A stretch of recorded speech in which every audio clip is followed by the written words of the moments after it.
The story begins in the closing months of 1943, when the world's skies have become the most dangerous battlefield imaginable. Bombers filled the air like flocks of steel birds, and every military power was racing to invent something, anything, that could bring them down faster, cheaper, and from farther away. The anti-aircraft guns of the time were massive, slow, and required whole teams to operate. But in a dimly lit workshop on the outskirts of Europe, a single engineer claimed to have done the impossible, to build a rifle capable of shooting planes out of the sky. What happened next would shock even hardened military officials. In its first and only recorded test, the weapon reportedly brought down 3 aircraft in under 10 minutes. Then, just as quickly as it appeared, it vanished. The weapon, the blueprints, and even its inventor seemed to disappear without a trace.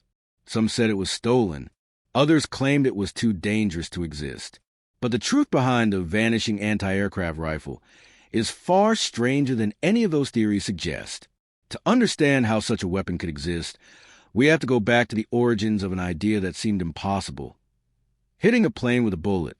By the early 1940s, the problem of air superiority was changing the way wars were fought. Traditional rifles, no matter how powerful, were useless against fast-moving aircraft flying hundreds of meters above the ground. Even the famous anti-tank rifles of the early war, like the Polish WZ.35 or the German PSB-39, barely scratched aircraft armor. Anti-aircraft guns, while effective, were cumbersome. They required complex aiming systems, predictive targeting, and huge quantities of ammunition. The smaller, mobile solution just didn't exist. That's when a young ballistics engineer, known in surviving documents only as Dr. Voss, proposed something that sounded like science fiction. His theory was simple but revolutionary. If you could combine the precision of a rifle with the velocity and explosive impact of a small artillery shell, you might be able to shoot down aircraft from the shoulder of a single soldier. Voss's peers laughed. The idea violated every known limit of firearm physics. A bullet fast enough to hit a plane would produce recoil so powerful it would crush the shooter. And yet, rumors spread that in late 1942, somewhere near Leipzig, Germany, Voss's prototype actually fired and hit an aerial drone target at a range of over 1,200 meters. No one believed it at first, but the German army did, and they quietly funded a full-scale prototype project. The weapon, according to post-war interviews and fragments of test reports, was called the Fliegerabwehrgewehr, V1, literally, anti-aircraft rifle, Model 1. It looked nothing like a normal rifle. Eyewitnesses described it as a long, skeletal weapon with twin gas cylinders and a muzzle almost as wide as a man's fist. It used a hybrid round, half bullet, half shell, that ignited a secondary charge just before impact. This design meant that even if the projectile missed its target by a few meters, the airburst could still shred a low-flying aircraft wing or engine. On paper, it was absurd. In practice, it worked, at least for a brief moment in history. By early 1944, the skies over Europe were filled with Allied bombers, and the German war machine was desperate for anything that could slow them down. So, when the prototype arrived at a secret test site near Rostock, it was given one chance to prove itself. The weapon was mounted on a fixed pivot, manned by 2 gunners, and aimed at 3 captured aircraft flying in mock formation. The test was supposed to demonstrate basic tracking ability. Instead, it became a legend. According to a declassified Allied intelligence transcript dated February 1946, one of the aircraft observers reported that, within less than 10 minutes, 3 planes were struck, 2 destroyed in midair, 1 crash-landed. That kind of result was unheard of for a prototype. The same report noted that observers saw a visible shockwave from the weapon's blast, and that the recoil shook the entire firing platform like an earthquake. After that day, no one saw the rifle again. All records of its design were removed from the test archives within weeks. Engineers involved in the project were reassigned or, in some cases, disappeared entirely. When Allied forces swept through the area in 1945, they found burned crates labeled V1 materials, property of Kummersdorf. Inside were only fragments, a bent trigger housing, scorched steel tubing, and an experimental 23mm shell casing. What really happened to the weapon? Was it destroyed by its own government to keep it from falling into enemy hands? Or was it quietly taken by Allied intelligence, rebadged under a different name, and buried deep in classified research? The mystery only deepens when we look at what happened in the years that followed. By 1947, the United States began developing a new generation of shoulder-fired anti-aircraft weapons under Operation Paperclip, many of them based on captured German research. One of the most unusual designs filed during that period described a rifle capable of self-propelled projectile detonation in flight, an eerily similar concept to the Fliegerabwehrgewehr V1. Even stranger, a Soviet intelligence memo from 1952, now declassified, mentions an experimental anti-air rifle recovered by American forces in northern Germany. The Soviets claimed it used dual propellant ammunition and that its inventor had been relocated to the United States. Could that have been Dr. Voss? No official records confirm it, but fragments of correspondence, supposedly written by a Dr. K. Voss, working at Aberdeen Proving Ground, Maryland, suggest he was indeed in the U.S. during the early 1950s. He wrote about continuing the flight stabilization tests and solving the heat expansion problem, exactly the kind of issues that plagued the V-1's performance. If true, it means that the world's first portable anti-aircraft rifle didn't vanish. It was reborn. Still, what made it so powerful that it could bring down planes in minutes? And if such a weapon really worked, why did it never reach mass production? The answers lie in what came next. The secret demonstrations, the military cover-ups, and the final, catastrophic test that erased the project forever. But before we uncover that final event, we have to understand how the weapon actually worked. The physics, the ammunition, and the deadly brilliance behind its design. Because this wasn't just another experimental gun. It was a glimpse into a future of warfare that even its own creators weren't ready to face. The test site that day was a place that felt half made of shadow, a concrete apron, a ring of sandbags, a single mast with crude optical director, and the rifle itself mounted like some enormous skeletal beast. The crew was small. 2 gunners, 1 technician hunched over a clipboard, and a young commander who kept glancing up at the sky as if it might answer him. They called it the V1 out of habit or superstition. Whatever name it bore, the rifle looked wrong in the same way a thunderhead looks wrong on a clear day. It shouldn't be there, and yet it was. The first pass was meant to be routine. 3 captured reconnaissance planes, stripped of radios, flown by pilots briefed to avoid harm, would come low and slow, so the new sighting system could be calibrated. The V1 sight wasn't like a normal gun sight. It combined an optical rangefinder, a primitive mechanical predictor, and a set of adjustable vanes that compensated for crosswind and the projectile's ballistic arc. The rounds it fired were the most controversial part, a specially machined sabot that shed after launch, carrying a tungsten core projectile wrapped in a thin layer of high explosive. A secondary delay fuse, triggered by aerodynamic shear, detonated the outer layer just before impact to maximize shrapnel dispersion. What happened next reads like a scene edited in slow motion. A puff of white smoke, a roar like a distant train, a concussive wave that rattled the sandbags. One of the 3 planes, the middle flyer, erupted in a bloom of flame, its wing folding under a sudden, catastrophic failure. The pilot had no chance. The second plane, perhaps 20 seconds later, lost an engine, spiraled, and found the sea. The 3rd crew managed to nurse their machine toward the shoreline, but their undercarriage collapsed. The aircraft came down hard and skidded into the dunes. 10 minutes. 3 planes down. The observers, some of them hardened Luftwaffe technicians, stared as if reality had been rearranged. The V-1 had done something that existing anti-aircraft doctrine assumed impossible. Bring down multiple aircraft in rapid succession, using what outwardly looked like a rifle. But the success raised questions that were harder to answer than the spectacle itself. For one, how had the gunners managed to keep the weapon on target? The answer lay in a clever, ugly marriage of old and new technology. The V-1's mounting used a gyroscopically stabilized cradle, primitive by later standards, but enough to dampen the brutal recoil. The weapon recoiled not into the shooter, but into a hydraulic buffer the size of a barrel. Each shot produced a violent oscillation. The buffer recentered the barrel in under 3 seconds, and the predictor mechanism adjusted aim for target displacement in the meantime. It was crude synchronization, mechanical prediction, gyroscopic stabilization, and a human I still doing the final pull of the trigger. Another mystery was the ammo. The round had to be supersonic, stable in flight, and yet capable of delivering an air burst with lethal radius. Engineers solved this by creating a two-stage projectile. The outer shell separated into a cloud of preformed fragments at a set distance, while a hardened core maintained penetration capacity if the main body struck an engine or fuselage. The appearance of such munitions in an early 1940s workshop was astonishing. They required precision manufacturing, rare alloys like tungsten, and a level of quality control that wartime Germany was stretched to provide. That the V-1 fired such rounds and performed as reported suggested either a remarkable concentration of resources or external help, perhaps covert supply chains or a parallel development track hidden beneath the bureaucracy.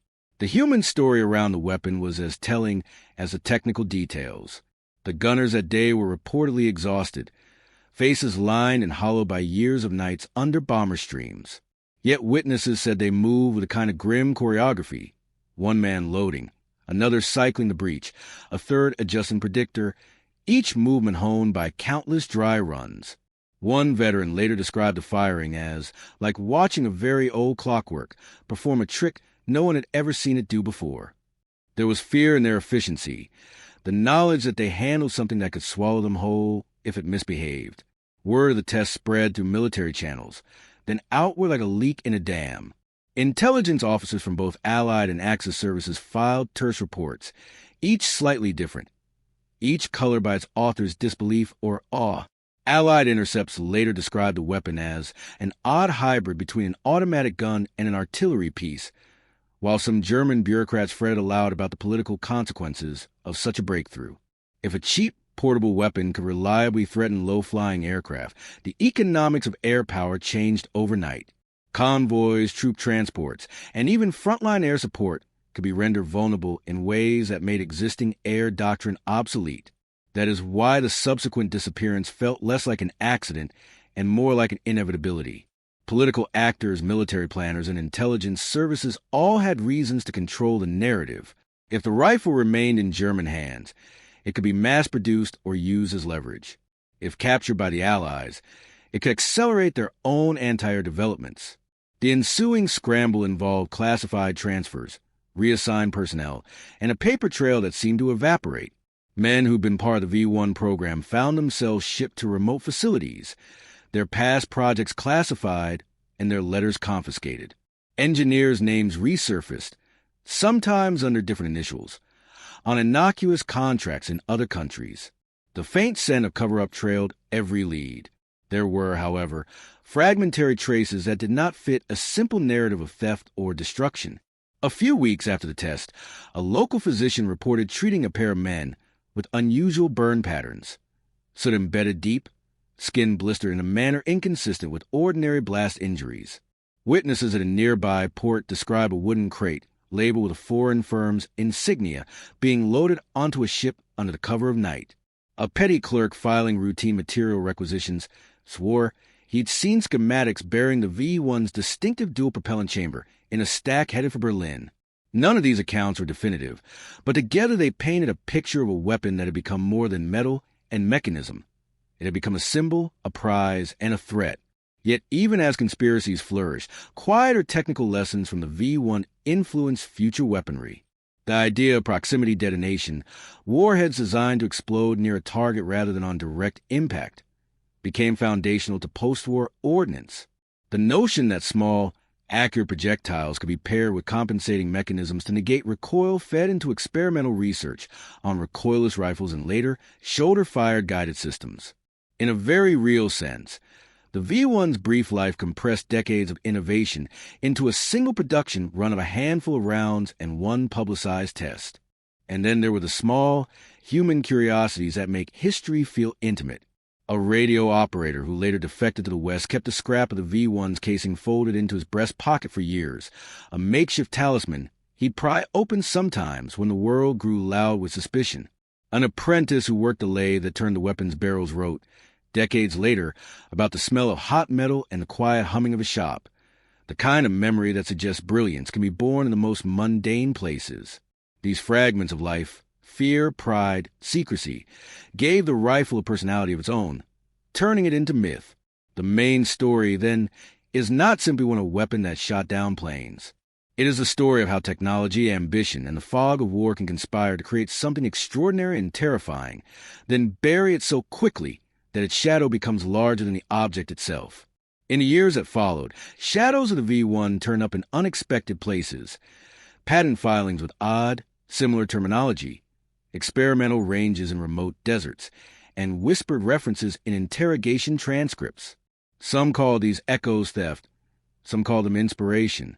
The truth is likely a mixture of both, threaded with human choices that often favor secrecy over transparency, expediency over ethics. As the immediate drama fades, what lingers is a question that will guide the next chapter. When a weapon can change the rules of war with a single demonstration, who gets to control it? And who decides whether it should exist at all? The answer is never purely technical. It lives in boardrooms and bunkers and in the quiet stubbornness of engineers who cannot help but ask, what if? In the next part, we will follow the trail further, into secret labs, into classified archives, and ultimately to the moment that decided the V-1's fate once and for all.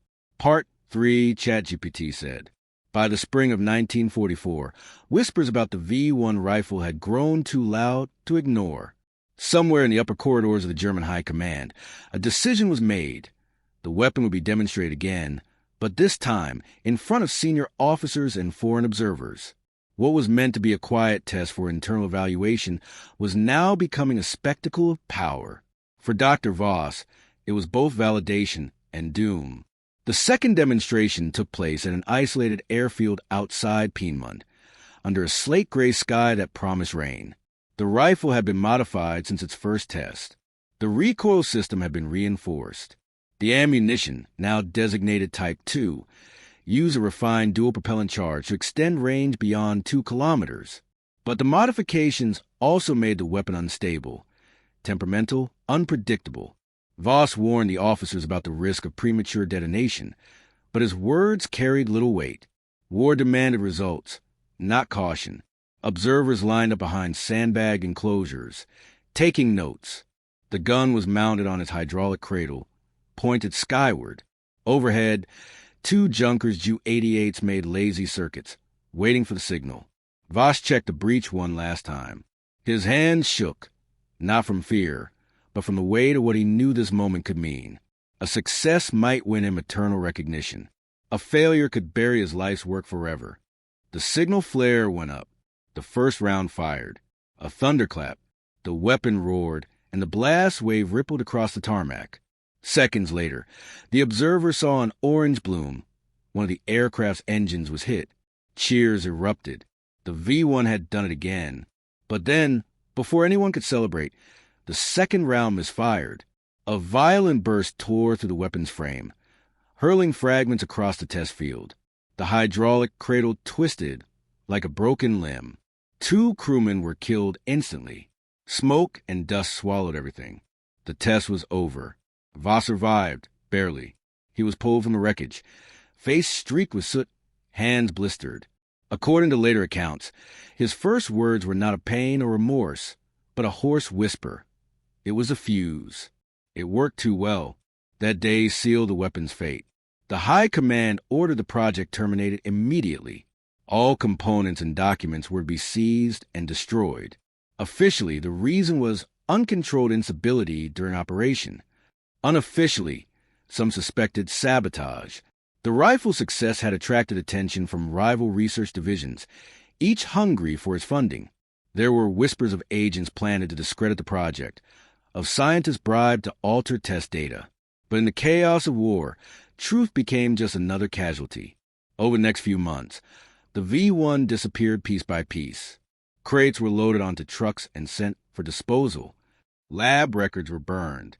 The surviving engineers were reassigned to rocketry and munitions programs. Dr. Voss himself was relocated to a research facility near Stuttgart under surveillance. Then, sometime in late 1944, he vanished. His quarters were found empty, his notes gone. There were no witnesses, no trail, just a single entry in a security ledger noting his transfer to Berlin. No such transfer ever occurred. When Allied forces captured Germany the following year, they scoured facilities for advanced weapons research. Rocket engines, jet turbines, guided bombs, all were found. But of the Fliegerabwehrgewehr V1, there was nothing, not even a photograph, survived intact. To most historians, the weapon became a rumor, a ghost story of wartime desperation. But among intelligence circles, its legend endured. In 1947, a U.S. ordnance report declassified decades later contained a curious sketch. It depicted a shoulder-fired weapon with a vented barrel and a hydraulic buffer, almost identical to Voss's design.